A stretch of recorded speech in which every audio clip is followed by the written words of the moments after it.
themselves. They said, well, we're not going to prove that. We won the case. Why should we make a deal with DACA? I think it's going to be overturned in the United States Supreme Court. And I think it's going to be overwhelmingly overturned. Oh, yeah, because it was so illegal.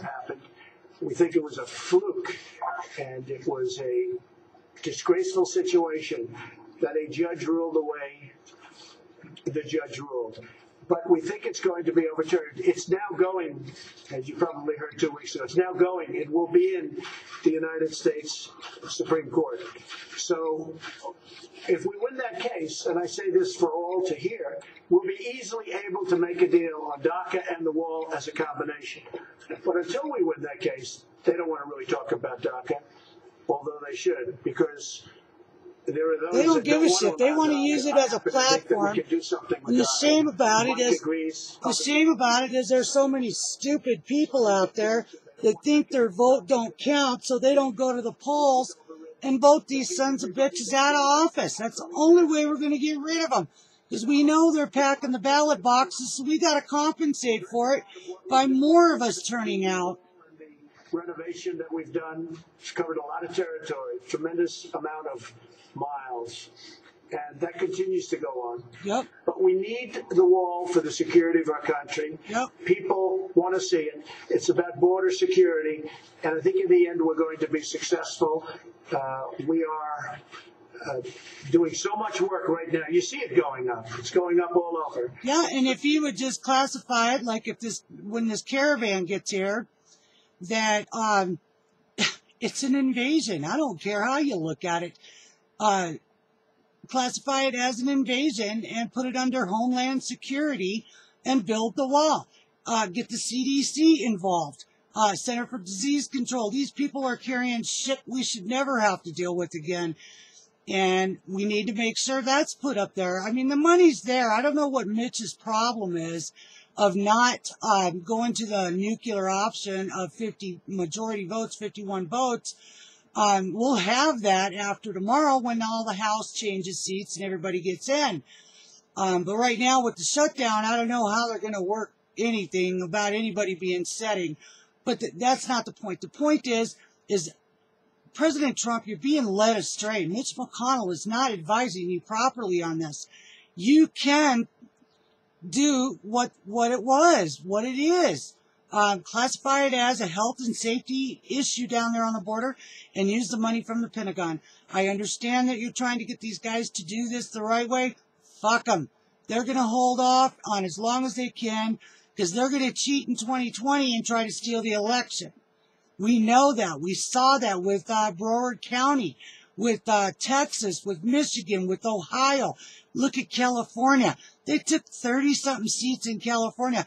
You telling me that 30-something Democrats won that were red districts? That's bullshit. We all know that. And if we don't get some voter ID laws in place and a thumbprint on mail-in ballots and some 50-state ID laws in place, we're fucked. They're going to steal 2020 just like they did this year in California. They tried in Florida. They tried in Michigan. They tried in Pennsylvania. They're not going to stop. These guys are fucking corrupt. And it's time American people stop being naive. These people don't give a shit about you. They give a shit about themselves. Their power, their money, their sex trafficking, their drug trades, their gun running. Because that's where the money is. There's a show on Netflix, Ozark. Look it up. That's exactly what the Clintons did. That's exactly what Bush has done. That's exactly what McCain's foundation is. That's exactly what Soros's foundations are. And if we don't get a fucking hold on this voting shit, we're done. The Olympic team, it's very hard to get through. Very few people are able to get through. And you have done really, in particular, you have done a fantastic job. And while we're on you, as you know, I just got back from Iraq. We had a fantastic meeting with the generals and the Syria situation. I mean, I'm the only person in the history of our country that could really decimate ISIS, say we're bringing the troops back home. They didn't want to decimate ISIS. We know Obama created ISIS. You know, think about it, guys. Back in the 1970s, go ahead and look at what Iraq looked like and what Syria looked like and what Saudi Arabia looked like. And you know what? In 1970s, they had buildings, they had streets. The girls weren't wearing burqas. They were going to school. They were learning. Until what? Until the United States got involved in their fucking wars. Okay? And that started with Daddy Bush, and it continued on for 4 presidents. Okay? That tells you something. They love war. And that's the establishment, and that's the Democrat Party. They love to send your kids off to fucking die, but they're not going to send their own.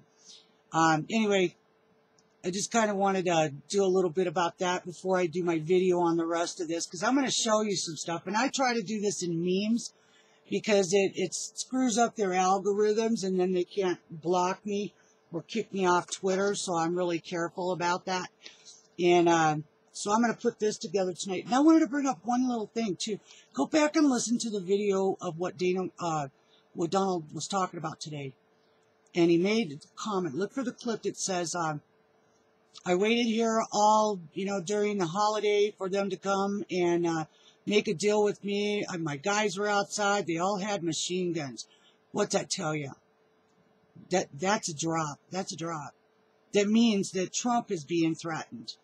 And we kind of knew that, too. I mean, I made a list of all the times that I thought it was kind of hokey that I think the deep state were shooting a flare across the president's bow. Hey, you go down that street and we're going to kill somebody.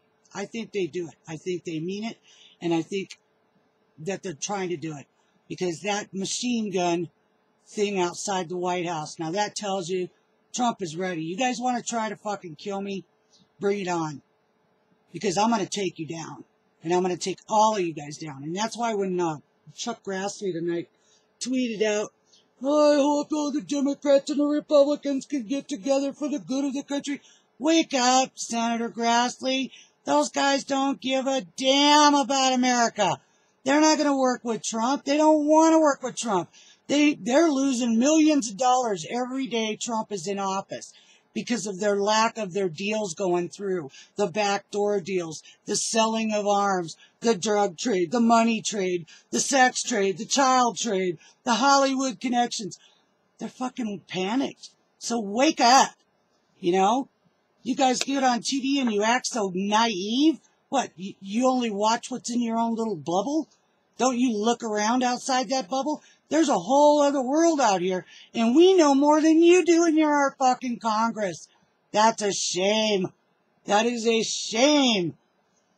It's sad when little bitty housewife out in Casper, Wyoming, knows more about what's going on in Congress and the Senate than the actual elected officials. That's fucked up.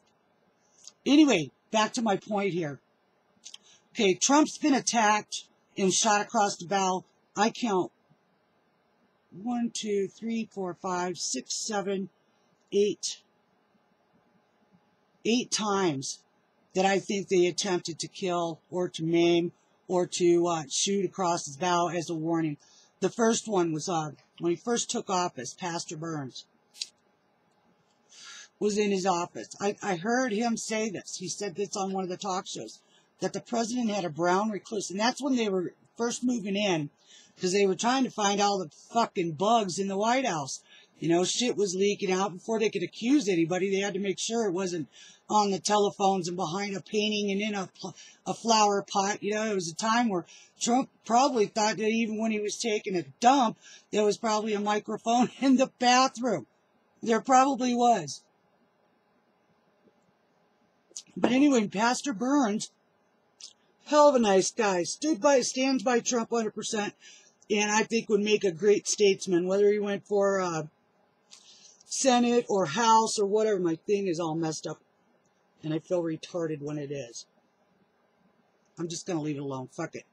When my hair comes back, we'll worry about what my hair looks like. Anyway, he was in the office, in the Oval Office with Trump, and they were, bullshitting, and the renovations had gone on for a couple of weeks because I think they stayed down at Mar-a-Lago or across the street in the other house.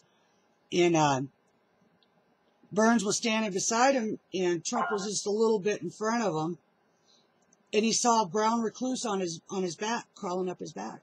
Pastor Burns smacks it and kills it. What's the chances of a brown recluse in the Oval Office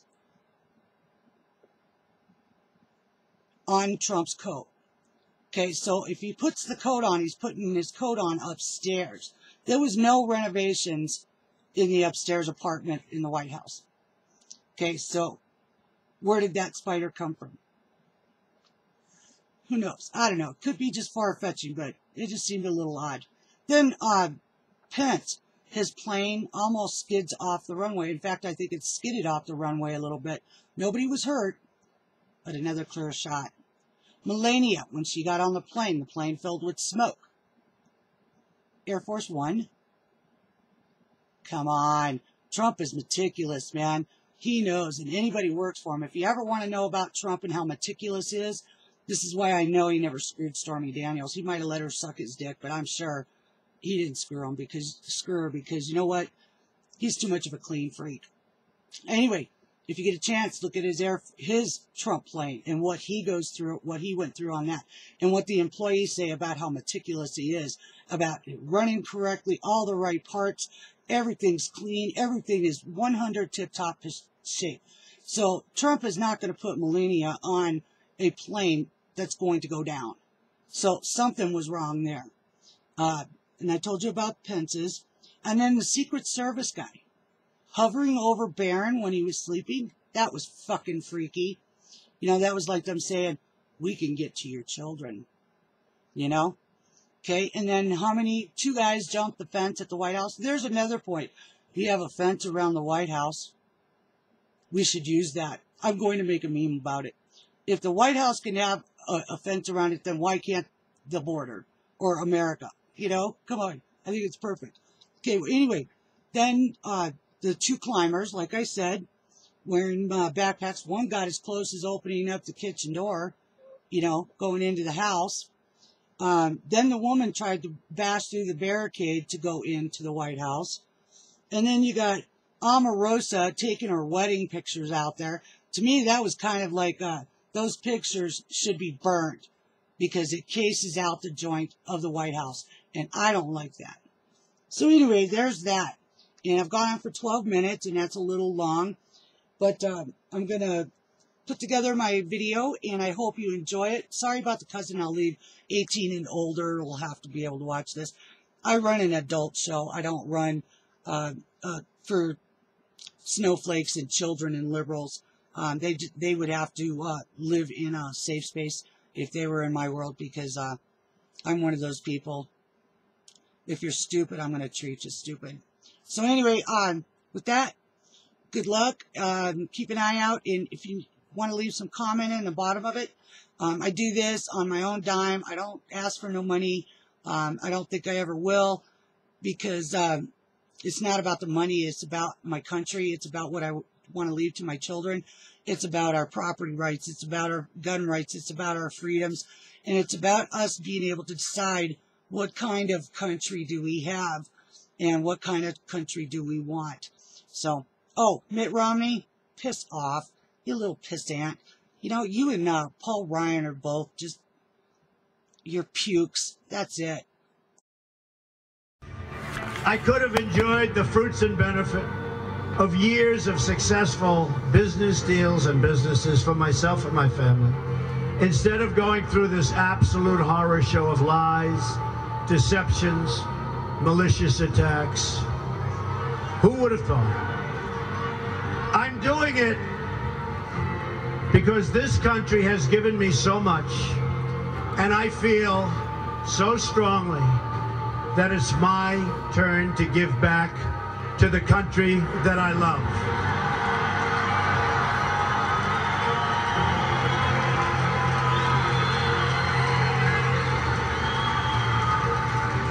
Many of my friends and many political experts warned me that this campaign would be a journey to hell.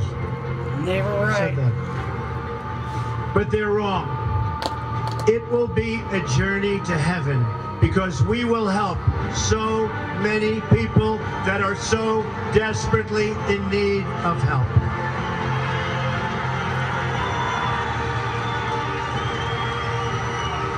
In my former life, I was an insider as much as anybody else.